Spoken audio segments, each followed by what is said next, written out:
Hoy corresponde, hermanos queridos, estudiar el capítulo 3 del libro de los jueces. No lo vamos a leer todo. Yo espero que usted lo haya leído en la casa. Título de la lección en esta oportunidad es: ¿qué objeto tiene? ¿Qué razón hay para estudiar el libro de los jueces? Recordemos el fracaso, o mejor dicho, las cosas que llevaron al fracaso al pueblo de Israel en la época de los jueces. El tiempo de los jueces duró aproximadamente unos 500 años. 500 años que se considera el tiempo más oscuro que ha tenido en la historia del pueblo de Israel. ¿Cómo llegaron allá? No es que un día amanecieron rebeldes, no es que un día decidieron apartarse del Señor. Fueron dando pasos graduales a su desgracia espiritual. La primera era que ellos no hicieron caso al mandato de Dios de expulsar a sus enemigos. Al cananeo, a los amonitas, a los madianitas, a los moabitas, a los filisteos, ellos dejaron de vecinos.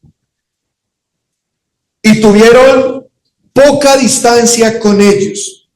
Llegaron a relacionarse y llegaron a practicar todas estas religiones paganas que ellos adoraban y realizaban.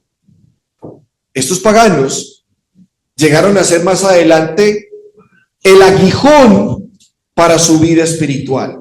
Dios usó estas naciones para subyugarlos y para castigarlos. 7 opresiones se registran en el libro de los jueces. El siguiente paso fue crucial para ellos catapultarse en la desgracia espiritual. Primero, sus vecinos los toleraron. Empezaron a tener una vida relacionada con lo mundano, con lo pagano. Pero el segundo es que ellos impidieron que sus hijos conocieran al Señor. Se levantó en Jueces 2, se habla, y no solamente en Jueces, varias veces en el libro de los Jueces se dice que el pueblo de Israel no enseñó a sus hijos. Dicen esas tristes palabras: y se levantó una generación que no conocía a Jehová. Craso error, grave decisión, no enseñarle a los hijos la fe del Señor. Con esto en la mesa, o con este paso que ellos dieron, la fe de ellos murió con ellos. Cuando esa generación que venía de Egipto, conociendo al Señor, cuando murieron, su fe murió con ellos, porque no la transmitieron a las futuras generaciones. Entonces aquí el pueblo de Israel entra en el ciclo descendente por falta de fe. Esta generación vulnerable, sin Dios en el corazón, sin un compromiso con Dios, ¿qué hicieron? Pues se volvieron idólatras. Se relacionaron con las naciones paganas y asimilaron su costumbre y diluyeron quizás el poco cristianismo o la poca fidelidad del Señor, la diluyeron con las cosas del mundo. Lo que llevó entonces a que ellos llegaran a ser esclavizados por sus vecinos enemigos. Y por un buen tiempo fueron esclavizados. Eso no fue unos meses, fueron años que a la nación de Israel, bajo ciertos dominios, permanecieron sufriendo injusticias, robos, saqueos, hasta que llegaba el momento en que el pueblo de Israel no aguantaba más y empezaban a clamarle al Señor, a pedirle misericordia, y el Señor los escuchaba y les enviaba jueces, que a veces fueron militares y a veces fueron gobernadores. Los jueces liberaban al pueblo del yugo de esclavitud y daban al pueblo una cantidad de años de reposo. Así termina el capítulo 3, pero cuando usted lee el capítulo 4, el 5, el 6, hasta que termine el libro de los jueces, usted ve que este ciclo se repite una y otra vez y otra vez. Esta es la historia de uno de los fracasos notables en las Sagradas Escrituras, y es en el tiempo de los jueces. La primera opresión que se registra en el tiempo de los jueces es de los mesopotámicos que vivían al norte. Cusán Risataín era rey de una ciudad-estado y Cusán Risataín tenía la intención de expandir su reino hacia el sur. ¿Y quiénes eran los vecinos que tenían ahí al sur? Pues eran los judíos. Entonces, Cusán Risataín empieza a hacer sus incursiones y toma creo que era la tribu de Rubén, la que está al norte, los toma de esclavos y así sucesivamente a toda la nación. Y esta opresión de los mesopotámicos duró 8 años. ¿Pero por qué? Porque leemos que el pueblo de Israel pecó contra el Señor. Eso lo leemos ahí en el libro de los jueces. 8 años sufriendo. El pueblo clama, como les dije, hermanos, y entonces Dios levanta su primer juez, Otoniel. Ese es el primer juez registrado en el libro de los jueces. Otoniel. Otoniel era pariente de Caleb. Y dice que el Espíritu del Señor vino sobre Otoniel y juzgó a Israel y salió a batalla. Y Jehová entregó en su mano a Cusán Risataín, rey de Siria, y prevaleció su mano contra Cusán Risataín. Gracias a Dios por su misericordia. Dios no dejó a su pueblo a su suerte. A pesar de que eran pecadores, se volvieron idólatras, pero cuando escucharon Dios sus voces, los atendió y les dio sanidad y restauró sus tierras. Y fue por medio de este juez Otoniel que Dios da a la tierra 40 años de reposo. 40 años en donde los judíos pudieron vivir tranquilos. Aprendieron la lección, les fue mal, sufrieron. La disciplina del Señor fue dura, posiblemente, pero aprendieron la lección y se corrigieron. 40 años vivieron ahí sin tener ningún problema. Pero ¿qué pasa? El ciclo vuelve y se repite, hermanos.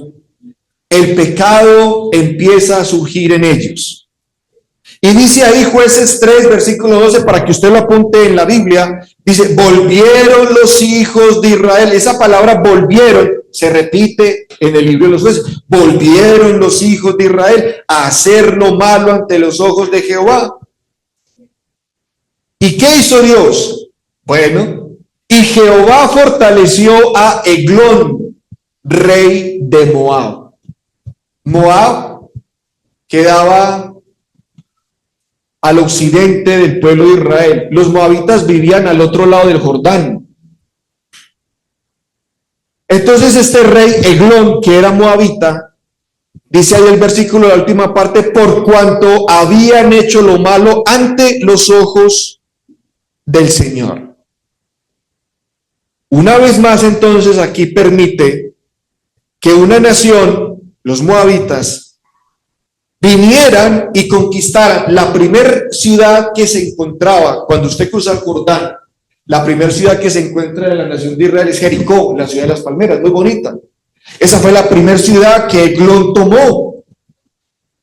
Y así sucesivamente empezó a colocar sus puestos de avanzada y empezó a oprimir al pueblo de Israel. ¿Y cuánto tiempo lo oprimió? 18 años. Ahí me peleé, hermanos. 18 años duró la opresión de este hombre, del rey Eglón, que se dice de él, era un hombre grueso. Versículo 17 de Jueces capítulo 3 dice, y entregó el presente a Eglón, rey de Moab, y era Eglón hombre muy, pero muy grueso.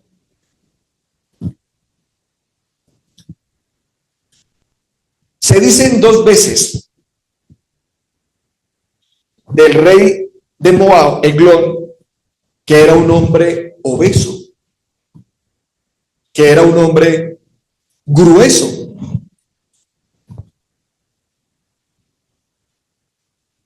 Cosméticamente, hermanos, nosotros vemos la gordura como un problema de salud.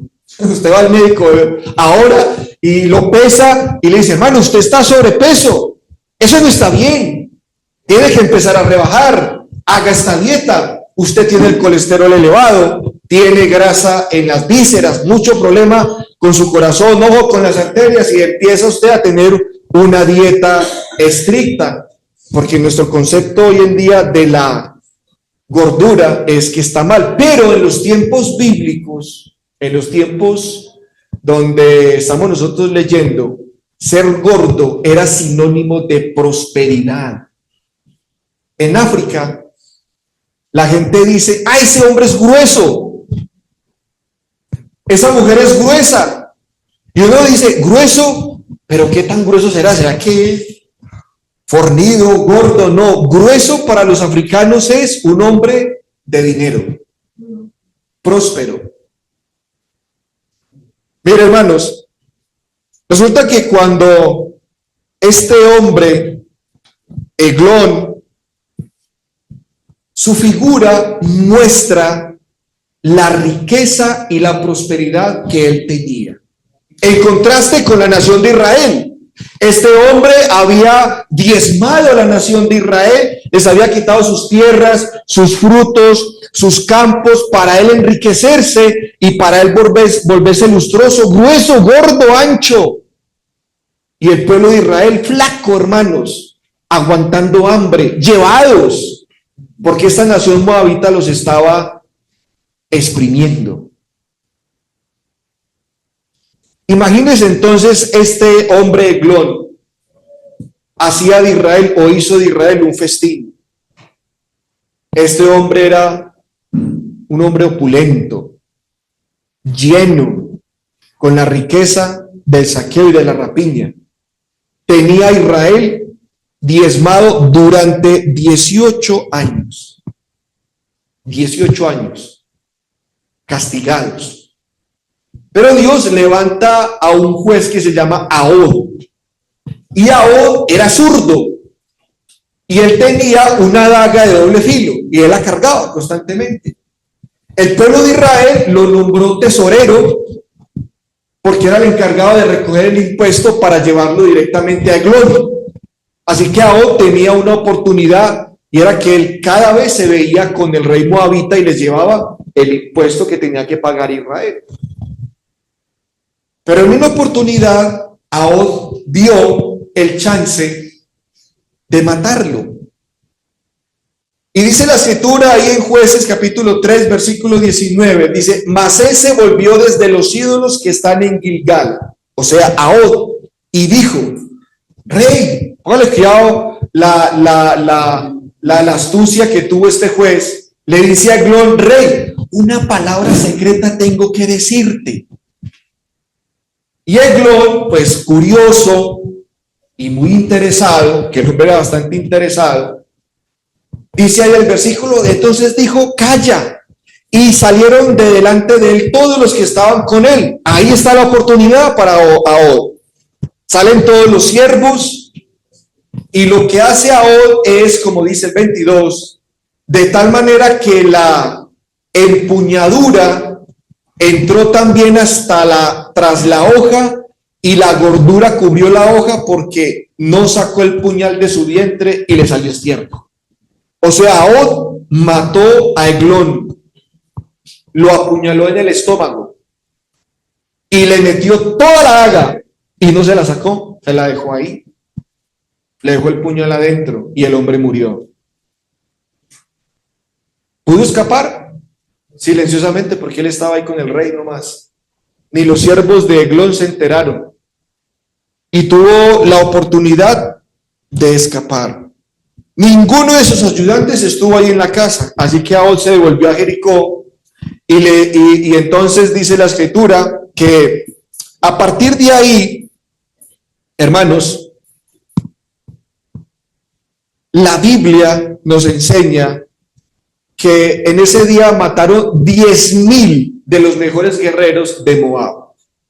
Israel fue liberado y reposó la tierra 80 años. Esto lo dice el versículo 30. Así fue subyugado Moab aquel día debajo de mano de Israel y reposó la tierra. ¿Cuántos años? 80 años. 80 años. ¿Pero qué pasó de ahí? La historia no termina. La historia vuelve y se repite.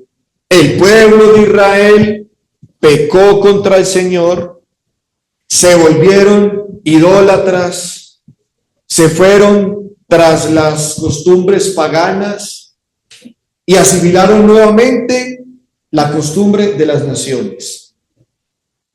A Dios no le agrada y entonces Dios levanta otro opresor que va a tomar al pueblo de Israel y los va a oprimir por otros años. Aquí yo puedo decir, a veces la prosperidad es causa de pecado. Cuando la gente reposa y prospera, se olvida del Señor. Cuando la gente se vuelve rica, se vuelve complicado el asunto de seguir la fe. Porque el rico piensa que es autosostenible, que no le interesa al Señor y que él por sí mismo se sostiene. Jesús dijo, por ejemplo, en alguna oportunidad, que es difícil para un rico entrar en los reinos de los cielos. Yo lo que veo acá es que cuando el pueblo de Israel estaba en la buena, estaba en la época de las vacas gordas, ¿qué hacía? Se olvidaban del Señor y se iban tras los dioses. ¿Cuándo buscaban al Señor? Cuando estaban en la mala, cuando estaban sufriendo, cuando tenían necesidades, cuando ya no les iba bien, cuando se sentían oprimidos, cuando se sentían perseguidos y despojados.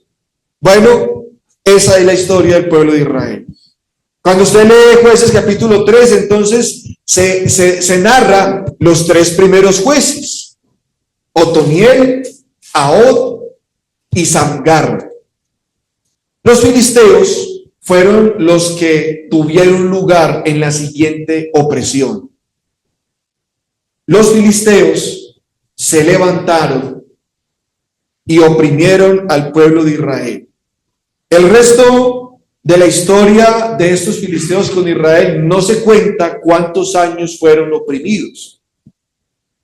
Pero el libro de los Jueces más adelante nos dice que los filisteos fueron una piedra en el zapato durante 40 años. La opresión más larga registrada en el libro de los Jueces es la hecha por los filisteos. Es más, los filisteos, cuando termina el periodo de los jueces y empieza el periodo de los reyes, los que seguían oprimiendo al pueblo de Israel con Saúl, con David, eran los filisteos. Esa gente fue horrible. Esa gente, vuelvo y repito, fue una piedra en el zapato para la nación de Israel. Esos filisteos eran un hueso duro de roer. Casi no los pueden exterminar. Es más, los filisteos tuvieron la osadía de robarse en el arca del Señor. Se la robaron en una pelea que ellos tenían al norte con Israel. Y los filisteos, hermanos, contra los judíos, las peleas arreciaban. Eran fuertes. Y hubo una pelea que yo un día vi un estudio acá, cuando los filisteos se robaron el arca. Y un día entonces el pueblo de Israel decía, no, la próxima batalla que vamos a tener contra los filisteos, debemos traer el arca que está en Silo, y trajeron el arca que estaba en Silo, la trajeron al campamento, y cuando los filisteos se enteraron que el arca había llegado al campamento de los judíos, pegaron el grito en el cielo y dijeron, no, el Señor ha venido al campamento, ahorita ¿qué vamos a hacer? Pero los filisteos dijeron, pero no nos vamos a quedar con las manos cruzadas, vamos a darla toda, vamos a meter el hombro en la guerra, nos vamos a hacer matar, pero no nos vamos a permitir que nos destruyan, y si es posible, vamos a hacerles un daño. Y se lo hicieron, le robaron el arca al pueblo de Israel. Qué problema tan grande en el que se metieron esa vez. Los filisteos oprimieron al pueblo de Israel en el tiempo de los jueces, pero Dios escuchó nuevamente su clamor y les envió a un libertador que se llama Samgar. Jueces 3, versículo 31. Después de él fue Samgar, hijo de Anat, el cual mató a 600 hombres de los filisteos con una aguijada de bueyes, y él también salvó a Israel. Y ahí termina el capítulo 3 del libro de los jueces. Leer el libro de los jueces no es agradable, porque es un libro de guerras, de violencia, un libro que muestra mucha sangre. Es un libro en donde se muestra la opresión de estas naciones con el pueblo de Israel y cómo el sufrimiento del pueblo de Israel es notable en este libro. Entonces, alguien podría preguntar, ¿qué objeto tiene estudiar el libro de los jueces? ¿Para qué estudiar ese libro? Es más, es uno de los pocos libros estudiados por los cristianos. Es un libro que los cristianos generalmente se saltan. No predicamos mucho sobre el libro de los jueces porque surgen las preguntas. ¿Por qué hablar de todos estos sangrientos episodios de intriga, asesinato, destrucción? Es más, mire como dice ahí que este juez mató a Eglón, le metió la puñalada, le dejó el puñal adentro y le salió estiércol al hombre. Son escenas que no agradan.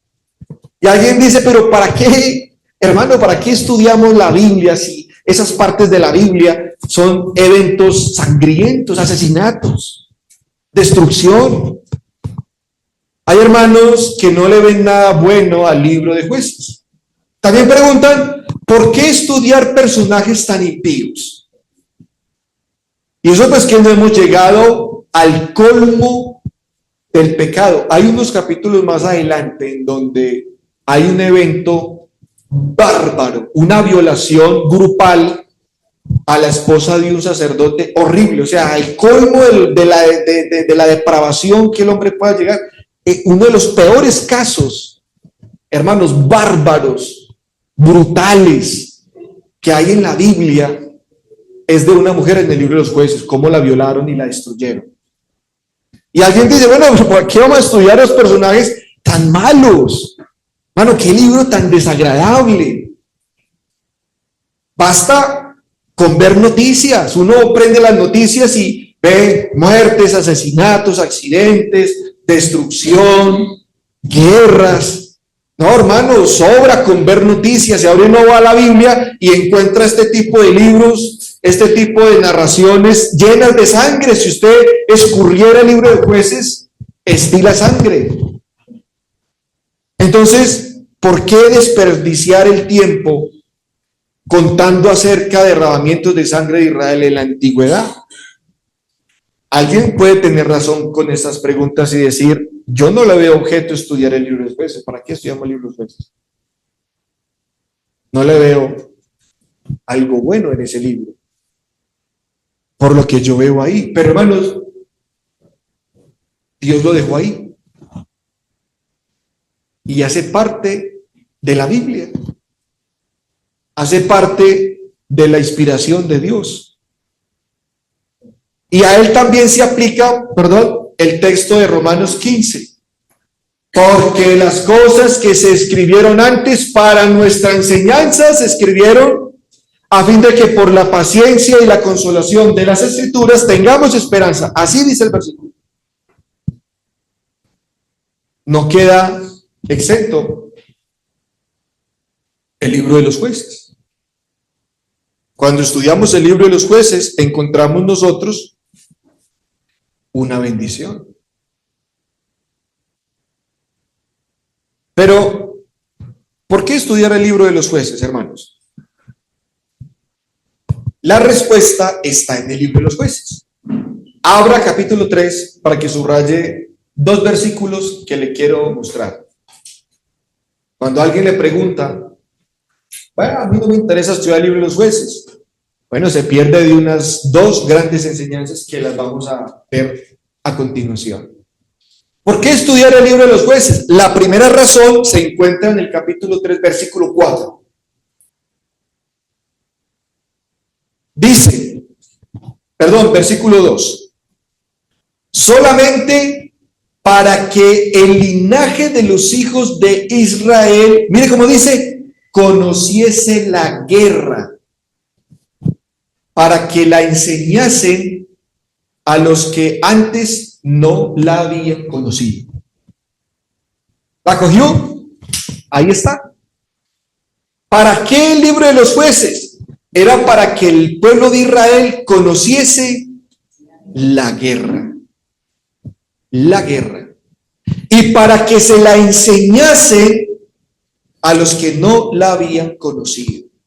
Entonces uno dice, ¿cómo así? O sea que el libro de los jueces es un libro violento porque enseña que los hijos de Dios deben conocer la guerra y se la deben enseñar a los que no la habían conocido, a las futuras generaciones.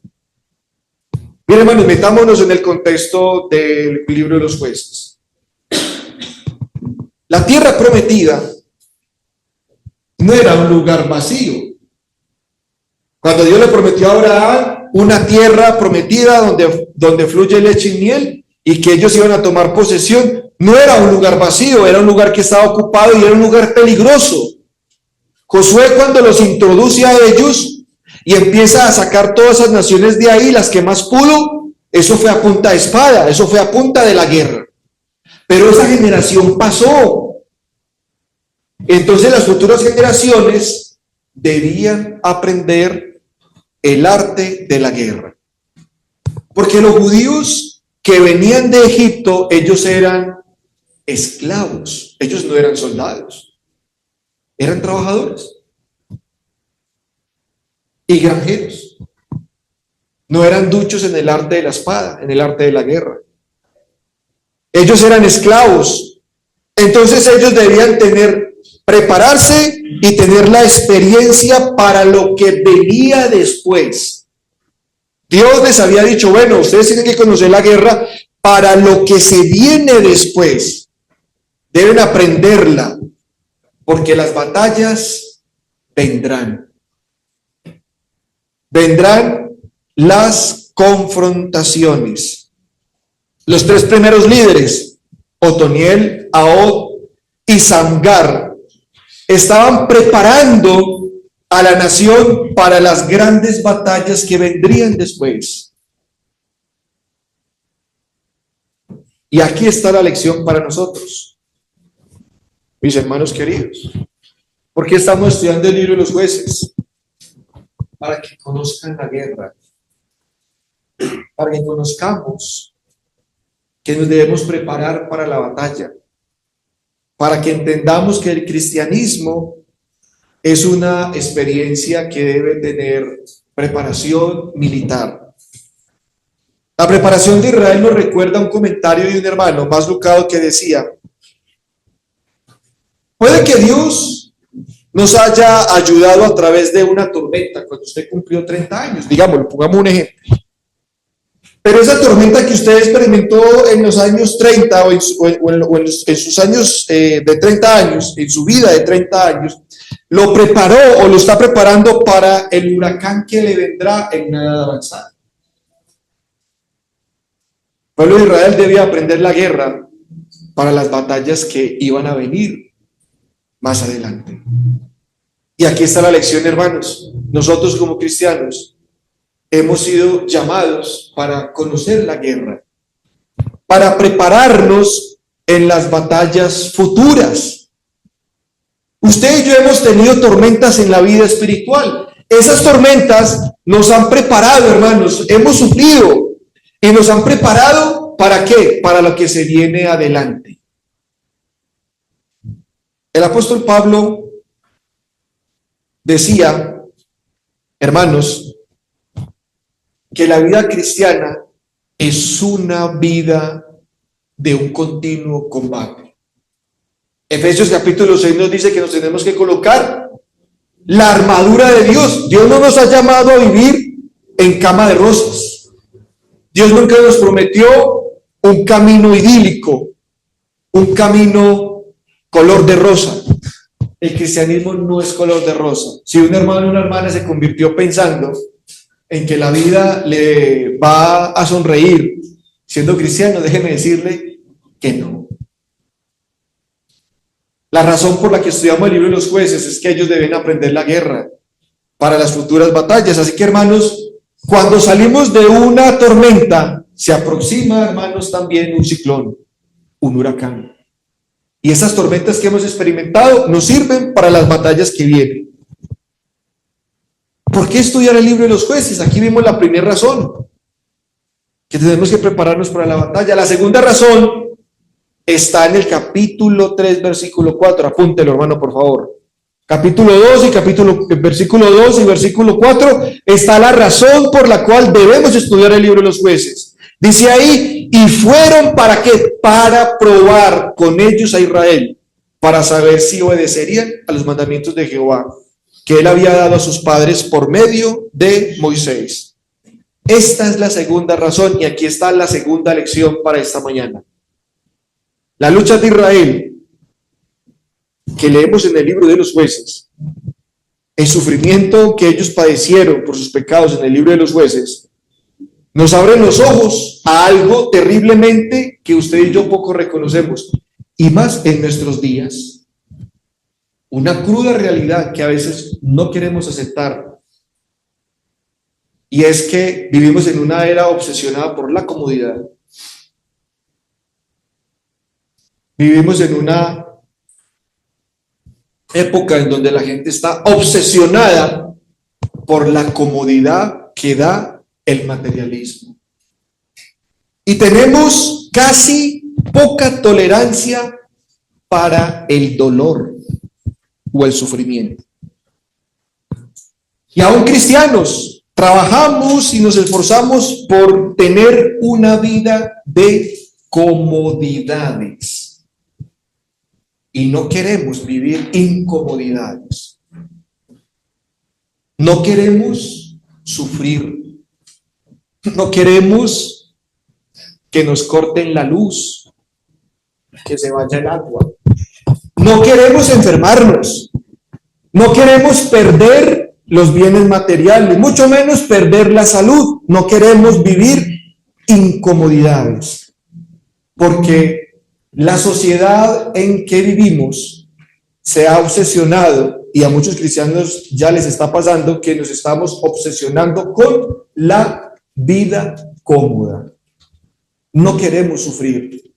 Vemos el sufrimiento como algo muy malo, poco agradable.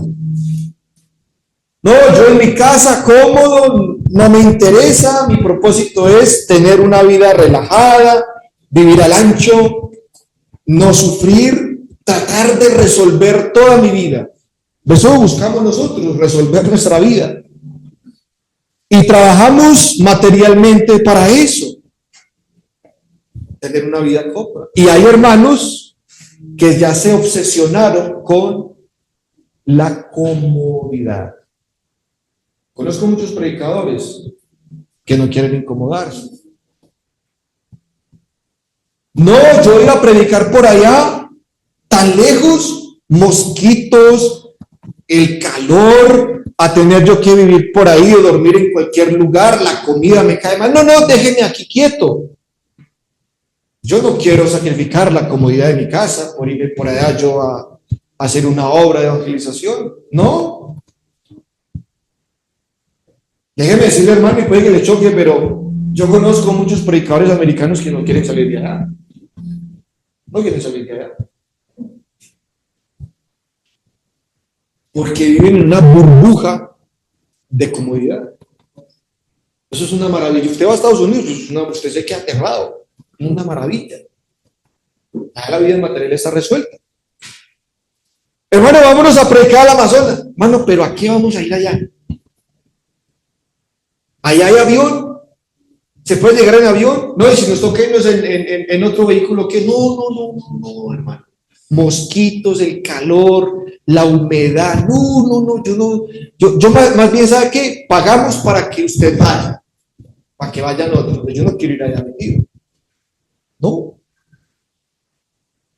Hermano, hay que ir a predicar a cierto lugar. Ah, no, hermano, y ahí hay guerrilla. Sí, hermano, pero pues vamos con la voluntad del Señor y con el abrigo del Señor y con Dios nos dice, no, yo para no voy, hermano. Si yo de pronto voy a visitar Colombia, que sea la capital, y eso pues que quiero que me recojan en el avión, que vayan y me recojan, que no me vayan a pasear por Soacha o por el sur, no, directamente al hotel y del hotel, pum, a la congregación, y cuando termine, suerte es que les digo. Hermano, pero hay otros lugares aquí. No, yo para no voy. ¿Saben por qué, hermanos? Porque hoy en día nos obsesionamos con la comodidad. Yo no quiero tener incomodidades. Yo no me quiero incomodar. ¿Por qué salir de mi entorno? Tengo mi auto. La congregación me queda cerquita. Y siempre que voy de la casa a la congregación, en la mitad, si me queda excelente. En el trayecto, un Starbucks, mejor para hacer un alto y tomar un café ahí, relajado. Bacán. Eso es un problema que los gringos vengan acá. Los que vienen es porque uno les ha echado el cuento y les ha rogado y vienen. Pero vienes fin de semana y hasta luego. No me quedan aquí una semana, 15 días, un mes, 2 meses. No. Y no es que los esté juzgando, sino porque ellos asumieron el criterio de la vida cómoda, el confort. No queremos salir de la zona de confort. ¿No? Eso de sufrimiento, eso no va conmigo. Se nos olvidó que la Biblia nos dice que como cristianos tenemos que sufrir. ¿Dónde la Biblia dice que usted como cristiano no puede sufrir? ¿Dónde lo dice? No lo dice. Eso de la teoría de la prosperidad es hueca, es vana, eso es corrupta. La Biblia me enseña que el interés de Dios, el interés más importante es que usted esté libre de dolor. La Biblia no dice que el interés para Dios es que usted esté libre de dolor. El interés que Dios tiene en usted es la salvación. Y si la salvación a usted requiere que sufra, pues lo va a poner a sufrir o nos va a poner a sufrir. Pablo dice en 2 Timoteo 2:3, tú pues sufre penalidades como buen soldado de Jesucristo. Hermanos, los que han prestado servicio militar saben que ser soldado no es una cosa cómoda. El hermano Hernán, que tuvo una carrera militar de años, el hermano Héctor, yo presté un servicio militar 1 año, y uno sabe que uno no la vida de allá no es cómoda, uno empieza a sufrir. Le toca dormir en un catre, colchón duro.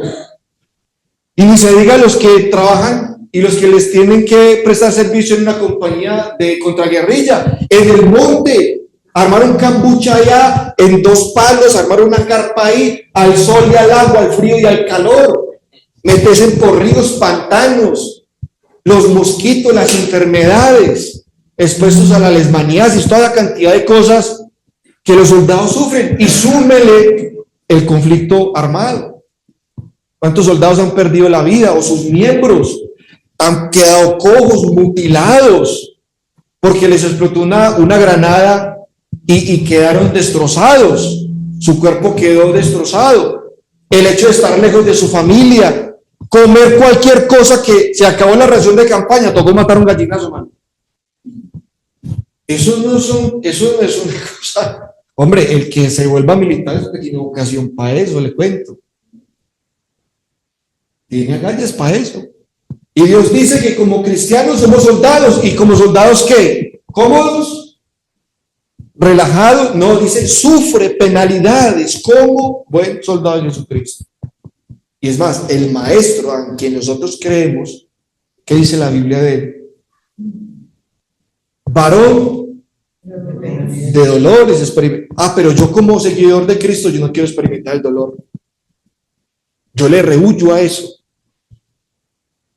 2 Timoteo 3:12 dice, y también todos los que quieren vivir piadosamente en Cristo Jesús, que padecerán persecución. ¿Usted ha sufrido por el Evangelio, hermano? Hemos sufrido por la causa de Cristo. Hemos sufrido penalidades. Muchos nos cobijamos con la filosofía de la comodidad, el confort. Bueno, alguien podría preguntar, ¿le importa a Dios entonces nuestro dolor? Si yo estoy sufriendo, cualquiera que sean las circunstancias, ¿le importa a Dios nuestro dolor? Sí, claro. Dios está ahí, desde luego. Dios siente nuestro dolor. Usted puede contar con Dios en los momentos de sufrimiento. Él está cerca. Estamos sufriendo, pues Dios también está sufriendo con nosotros. Él siente cada herida, Él siente cada lágrima que usted y yo hemos derramado. ¿Nos libra del dolor? Bueno, ahí sí podemos decir quizás. Muchos cristianos tenemos la idea de que Dios a mí me tiene que quitar hasta un dolor de muela. Me duele una uña, me tiene que quitar el dolor de uña. No. Volvemos al libro de los Jueces. ¿En qué momento ellos buscaron a Dios? ¿En los 40 años de reposo? ¿O en los 18 años que estaban siendo oprimidos y sufriendo? En el sufrimiento. Un poeta dijo, la única manera que un hombre puede mirar hacia el cielo es cuando se encuentra en el fondo. ¿Sí o no?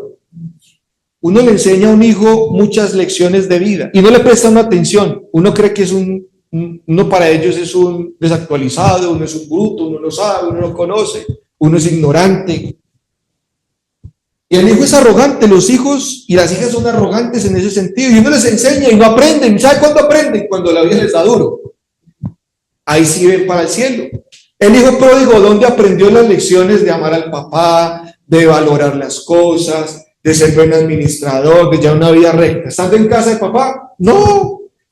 Le tocó irse para el mundo allá a comer algarrobas con los marranos y ahí sí aprendió. Perdón, ahí sí aprendió la lección. Entonces, ¿a Dios le importa el dolor? Sí, Él está con nosotros. ¿Pero nos librará del dolor? Quizás. Porque, hermanos, en la disciplina del Señor puede infligir algo de dolor.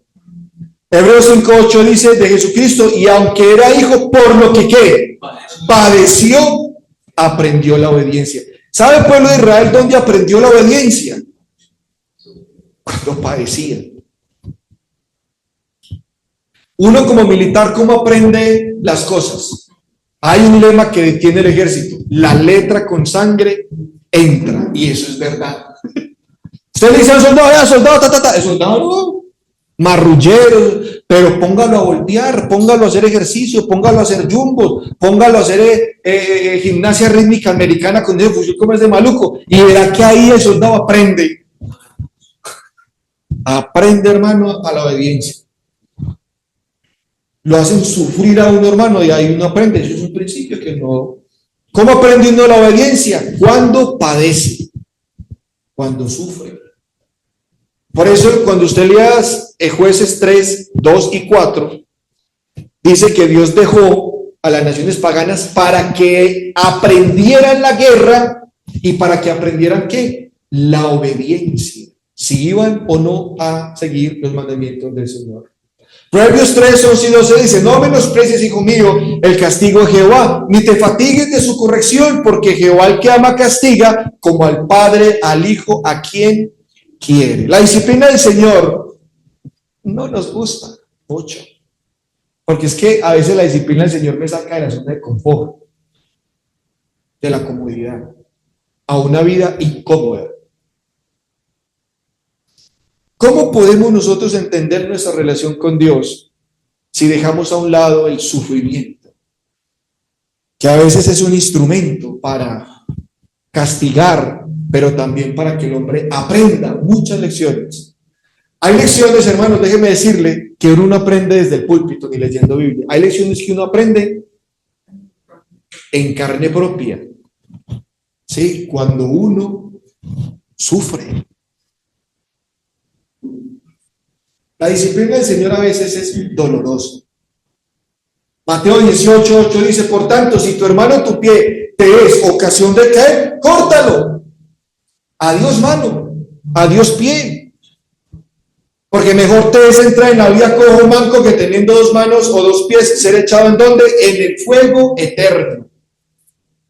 Eso no nos gusta, este evangelio no nos gusta porque cortarme la mano es tener yo una vida incómoda. Entonces yo voy a comer con la derecha. ¿Cómo voy yo a comer con la derecha? ¿Cómo voy a hacer yo todo con la derecha? Voy a tener una cantidad de inconvenientes, hermano, o sin los dos brazos, o cojo.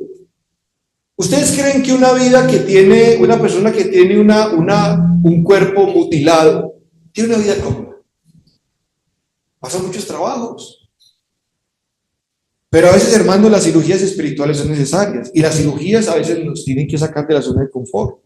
Eso de que yo tengo que vivir en una zona de confort, eso de que yo, hermanos, esté constantemente pensando que la vida cristiana es una vida de comodidades, no es así. Jesucristo mismo nos dio el ejemplo. Si hay que hacer ciertos sacrificios, si a Dios nos tiene que mochar, cortar un pie, una mano, porque a Él le interesa, el mayor interés del Señor no es que usted evite el dolor, es su salvación. Y si para su salvación requiere que Dios le aplique una disciplina o un sufrimiento para la salvación de su alma, hay que aceptarlo. Porque en la salvación y en el sufrimiento se encuentran grandes bendiciones. Para ejemplificarles esto, hermanos, el caso del papá que lleva al niño para que le pongan sus vacunas. El papá lo tiene que hacer. ¿Va a ser algo doloroso y traumático para el niño? Sí. Pero el papá sabe que esa vacuna le va a salvar la vida. Y el papá no le va a evitar el sufrimiento. Hijo, tenemos que ir al médico. ¿A qué? No, allá vamos hay un procedimiento que le tienen que hacer, papá. Le van a aplicar las vacunas. Sé que no te va a gustar, pero hay que hacerlo. Entonces uno lleva al muchacho a las vacunas y le toca la penta, que son como 5 en una. Son 5 en una. Que es la más dolorosa. Y le dejan un turundrón a uno. Y le da a uno fiebre. Es más, al niño queda incapacitado para ir a la escuela de lo maluco que es esa bendita vacuna. Y uno atiende al niño ahí, lo abraza, bueno, papi, aguante pues que ahí viene el doctor y pácate, el doctor le zampa la inyección y el dolor para el muchacho. Así es Dios, hermanos, también.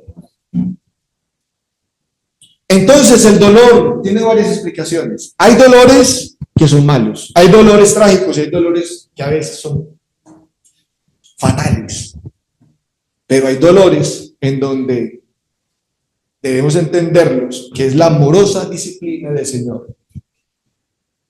Con lágrimas en sus ojos el Señor hunde la aguja en nuestras almas, sabiendo que aunque no lo entendamos hoy, algún día entenderemos que eso doloroso nos sirvió para la salvación. Pero a veces no queremos que Dios haga esas cirugías con nosotros. Al rico Dios le decía, vende todo lo que tienes y hazlos por el... No, ¿cómo me va a dejar usted? ¿Cómo me va a descuadrar usted de esa forma a mí? No. Esta es la vida cómoda que yo tengo.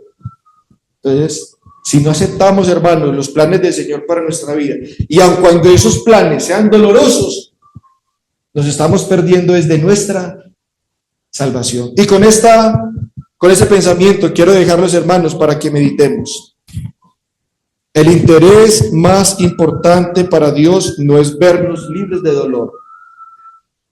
El interés más importante de Dios es su salvación.